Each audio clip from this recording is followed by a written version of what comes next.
अस्सलाम वालेकुम व्यूअर्स। इस वक्त मैं आपको एक विंटर टॉप बनाना बता रही हूँ, जिसके लिए मैंने अलग से डिज़ाइनिंग के लिए कपड़ा रखा है, कफ और कॉलर के लिए। और ये जो मैंने कपड़ा लिया है, ये मैं आप विंटर स्टफ है, ये फला लाइन है। और असल में ये एक रैपिंग शीट ही है, जिसको काट कर मैं एक टॉप बना रही हूँ 2 साल की बच्ची के लिए। इसकी मैंने 15 इंच लेंथ और 15 इंच ही मैंने इसकी विड्थ यानी चौड़ाई रखी है।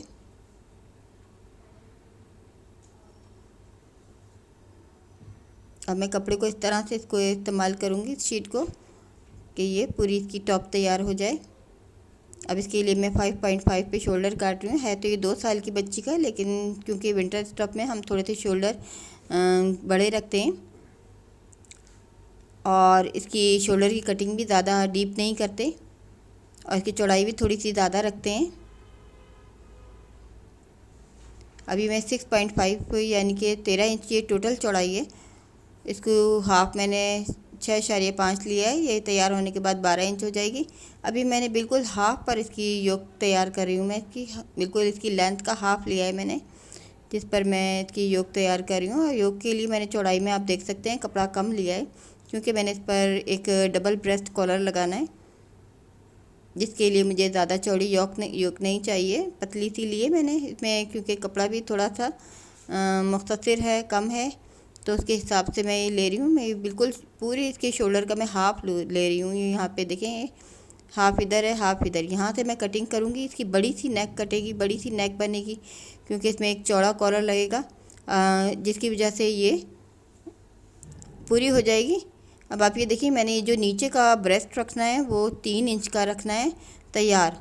तो अब ये मैं 2.5 इंच पर ये कटिंग करूँगी। जब जाके वो 3 इंच का होगा तो मैं ये 1.25 या 1.25 इंच पर मैं इसकी कटिंग कर रही हूँ। अब आप ये देखें, इसको जब मैं थोड़ा सीधा करूँगी तो ये पूरा 2 इंच ही हो जाएगा। तकरीबन यहाँ पे ये 1.5 इंच हो गया है, लेकिन तैयार होने के बाद ये 2 इंच हो जाएगा सिलाई में आने के बाद। अब ये योक कट गई है इसकी, आपने देखो मैंने पतली काटी है, क्योंकि इसका जो कॉलर होगा वो बिल्कुल योक तक आएगा। अब मैं नीचे का इसका घेर भी मैं काट रही हूँ। ये ज़्यादा नहीं है, इसको मैंने सिर्फ एक ही बॉक्स प्लेट देनी है। इसमें कपड़े में गुंजाइश भी चूँकि कम है, मैं नीचे ज़्यादा चुने भी नहीं दे रही हूँ। थोड़ी सी इसका शेप भी इसकी कोट स्टाइल में है, तो मैं थोड़ा सी इसकी योक को बढ़ा रख रही हूँ। अगर हमारे पास कपड़ा कम हो, हम ना एक प्लेट भी ना डालें, अगर ज़्यादा है तो हम 2-3 प्लेट भी डाल सकते हैं। इसके लिए कोई फ़िक्स नहीं है कि आपने एक ही डालनी है या 2 डालनी है, जितनी हम चाहें डाल सकते हैं। और अगर नहीं हम चाहते तो नहीं भी डाल सकते हैं। ये देखिए, मैं एक बॉक्स प्लेट डालूँगी, इसके लिए मैंने ये इजाफी कपड़ा लिया है। अब ये मैंने ये कॉलर का कपड़ा, पट्टी देखें, बड़ी सी पट्टी लिए, बड़ा सा कॉलर बनेगा ये कोट कॉलर की तरह। अब आप देखें, योक से स्टार्ट ले रही हूँ मैं इस कॉलर को, और ये एंड इसका यहाँ पर होगा, देखें बिल्कुल। अब ये इसको मैंने डबल किया है, ये देखें। अब मैं इसको यूँ साइज़ ले रही हूँ, यूँ तो ये बड़ा लग रहा है, लेकिन ये लगाने के बाद ये बिल्कुल पूरा आएगा। ये मैंने चौड़ी सी पट्टी ली हुई है, ये देखें। एक दफ़ा और मैं साइज़ ले रही हूँ इस तरह से। अब मैं इसको अलग से कटिंग कर लूँगी, क्योंकि आपने देखा होगा मैंने बीच की जो पट्टी की ब्रेस्ट जो है वो मैंने 3 इंच के दरमियान से रखनी है। तो इसकी चौड़ाई मैंने 6 इंच रखी है और लंबाई मैंने 25 इंच रखी है। अभी देखिए, मैंने ब्रेस्ट जो है नीचे का 4 इंच रखना है, तो मैं 4.5 पर कटिंग करूँगी, क्योंकि इसको थोड़ा पीस इसका हिस्सा सिलाई में भी जाएगा। तब आप ये देखिए, मैं सिर्फ 2 इंच तक इसको ऊंचाई तक ही काटूँगी, 2 इंच सिर्फ। ये देखें, ये आएगा नीचे की बटन पट्टी, जिसे ब्रेस्ट भी कह सकती हूँ मैं। और ये कॉलर की मैंने गोलाई कर दी, ये बाकी कॉलर में आएगा। ये बड़ा सा कॉलर है कोट की तरह। अब मैं इसको डबल करके आपको दिखाती हूँ इसकी शेप किस तरह की बनेगी। अभी ज़्यादा चौड़ा लग रहा है, क्योंकि अभी इसकी सिलाई नहीं हुई, सिलाई होने के बाद ये कम हो जाएगा। अब आप ये देख सकते हैं, इस तरह पट्टी पर पट्टी आएगी नीचे की। और अब अगर ये मुझे थोड़ा सा चौड़ा महसूस हो रहा है तो मैं इसको कटिंग भी कर सकती हूँ। हम अपनी ज़रूरत के मुताबिक कम ज़्यादा भी कर सकते हैं, कम या ज़्यादा भी कर सकते हैं अपने डिज़ाइन और साइज़ के हिसाब से। अब देखिए तैयार होने के बाद ये कॉलर की शेप कुछ इस तरह से आएगी।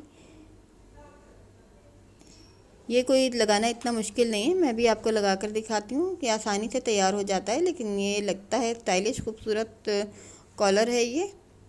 अब आप देखें इसकी मैंने शेप दिया है, इसके कॉर्नर इस तरह से फोल्ड करने से इसके कॉर्नर बन रहे थे, उनको कॉर्नर्स को मैंने ठीक करके इसको फिर एक दफ़ा शेप दिया है।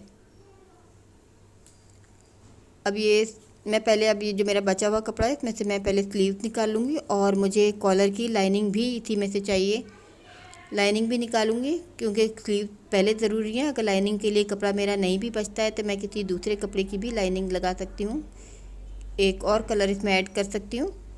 अब ये 11.5 या 11.5 इंच पर मैं कॉलर ये स्लीव्स काट रही हूँ। आप इसके देखिए मैंने शोल्डर भी मैंने बहुत ही कम हल्की सी कटाई की है, ज़्यादा नहीं करते हैं विंटर के कपड़ों में हम। ये देखिए हल्की सी कटाई की है और नीचे से भी मैंने थोड़ी सी कटाई कर रही हूँ। इसमें मैं कप लगाऊंगी, ये जो रेड कलर का कपड़ा मैंने रखा हुआ है इसी के मैं कप लगा दूंगी नीचे। देखिए ये मेरा कपड़ा है, इसको मैं डबल फोल्ड करने के बाद मैंने इसको इस तरह से कप की शेप में लगाना है। अब मैं आपको सबसे पहले कॉलर तैयार करके दिखाती हूँ कि सबसे पहले इसकी कॉलर तैयार होगी और कॉलर इस पर सेट होगी, उसके बाद ही कुछ ये इसकी सिलाई होगी। अब जैसे जैसे इसकी कटिंग हुई हुई है उसके मुताबिक मैंने सीधा सीधा सिलाई लिया, लेकिन अगर मैंने क्योंकि ये कॉटन वाला तैयार कपड़ा लिया है मैंने, इसलिए मैंने अंदर लाइनिंग में कुछ नहीं लगाया है। लेकिन अगर हम सिंगल कपड़े की को कॉलर के अंदर लाइनिंग लगाते हैं तो हमें एक और लाइनिंग भी लगानी चाहिए। अब मैं इसके ऊपर एक चौड़ी सिलाई कर लूँगी ताकि ये अंदर का कपड़ा निकल कर बाहर ना आए।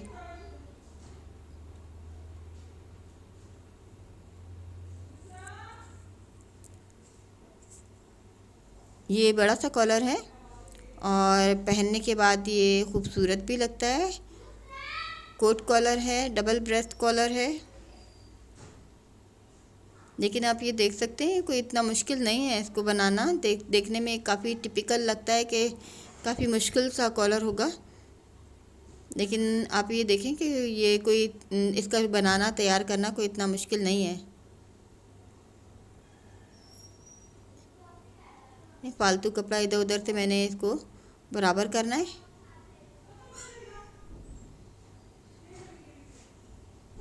ये देखिए इसको बिल्कुल बैलेंस करने के बाद अब मैं इसके ऊपर पहले जी इस तरह से देखें, तैयार होने के बाद भी इसकी शेप इस तरह से कुछ हो गई है, ऐसे नज़र आएगा ये लगने के बाद। ये देखिए ये नीचे की लाइनिंग जो है ये ऊपर आ जाएगी और ये कॉलर की शेप कुछ इस तरह से दिखाई देगी।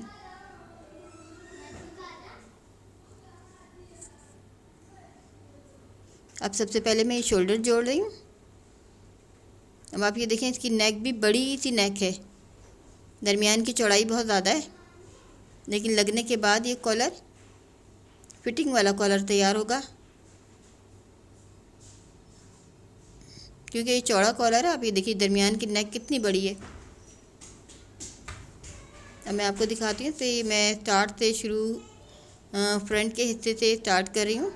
अब जो मैंने इसका जो लाइनिंग का कपड़ा जो मैंने अंदर की साइड लगाया है उसी को पहले मैं जोड़ूंगी और बाद में जो मेरा डिज़ाइनिंग वाला कॉलर का हिस्सा है उसको मैं बाद में जोड़ूंगी। अब आप देखें ये मैंने जोड़ वगैरह दिए, मैं इसमें कपड़ा थोड़ा कम था, अंदर की तरफ कॉलर की साइड मैंने जोड़ दिए।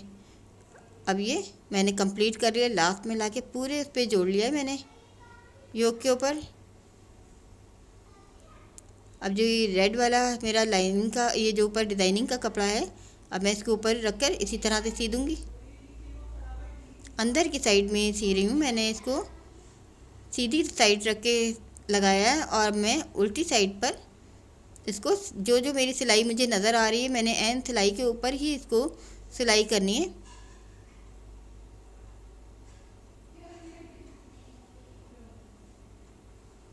यदि ये इस कॉलर जो है बिल्कुल योक के पूरे हिस्से पर आया है, इसलिए ये बड़ा कॉलर है।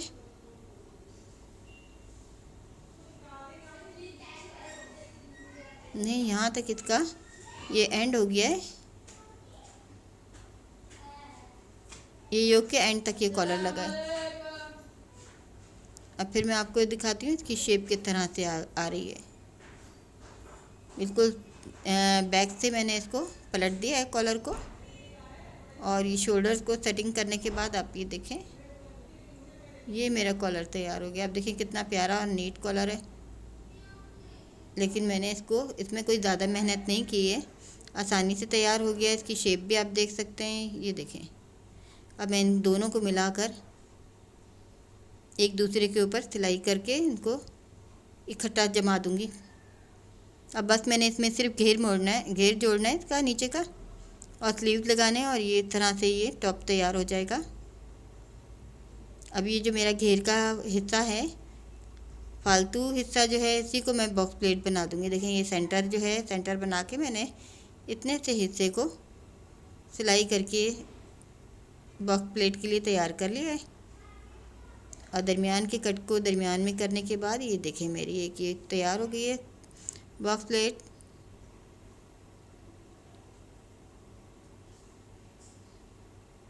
अब इसके ऊपर मैं जो मैंने योक तैयार की है इसको मैं जोड़ दूंगी।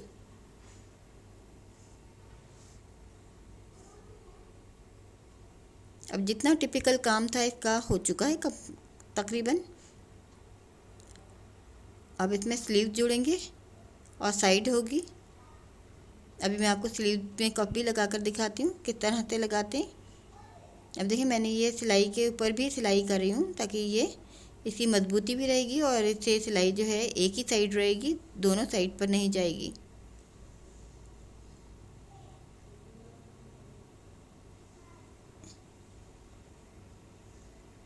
ये देखें ये हो गया तैयार, टॉप तैयार है। ये देखिए इसका कॉलर भी देखें, इसकी शेप भी देखें आप। इसमें बटन लगेंगे, बटन लगने के बाद ये रेडी है, पहनने के लिए हो जाएगा। अब ये मैं स्लीव दिखाती हूँ आपको। अभी मैंने 2 पीस कर लिए, ये इकट्ठे स्लीव के कप थे ये मेरे। अब मैं इसको उल्टी साइड पर लगाकर इनको डबल करके सीधी साइड पर पलट दूँगी।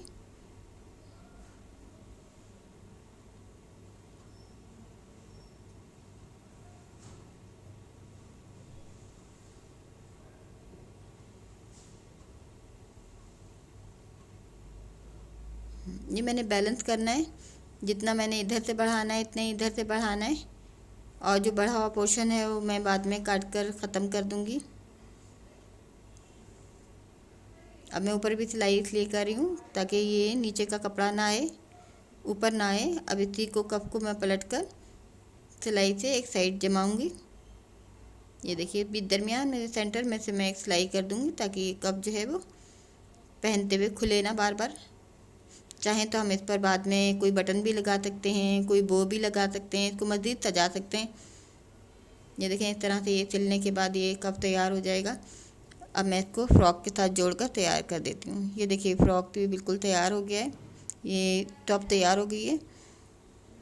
ये शॉर्ट टॉप है पैंट पर पहनाने के लिए। देखिए मैंने इसमें एक बॉक्स प्लेट डाला है, इसमें मैंने ये 4 बटन लगाए हैं, और इसमें इसको सिर्फ मैंने एक ही बटन से सेट किया है, ये टिच लगा दिया है। चाहें तो इस पर काज भी करवा सकते हैं। और ये मैंने एक ये फ्लावर इस पर सेट कर दिया है, कप लगाए हैं, ये देखें किस तरह से। और ये विंटर के लिए ये एक टॉप तैयार हो गई है। ये हमारे जो अक्सर नदायदा बच्चों के लिए भी हम रैपिंग शीट्स इस्तेमाल करते हैं, उनको हम इस तरह से रीयूज़ भी कर सकते हैं। या और कोई हमारे पास इस तरह से विंटर के कपड़े बड़े हों तो हम उन्हें काट कर छोटे बच्चों के लिए इस तरह घर में तैयार भी कर सकते हैं। और उम्मीद है आपको ये अच्छा लगेगा, पसंद आएगा।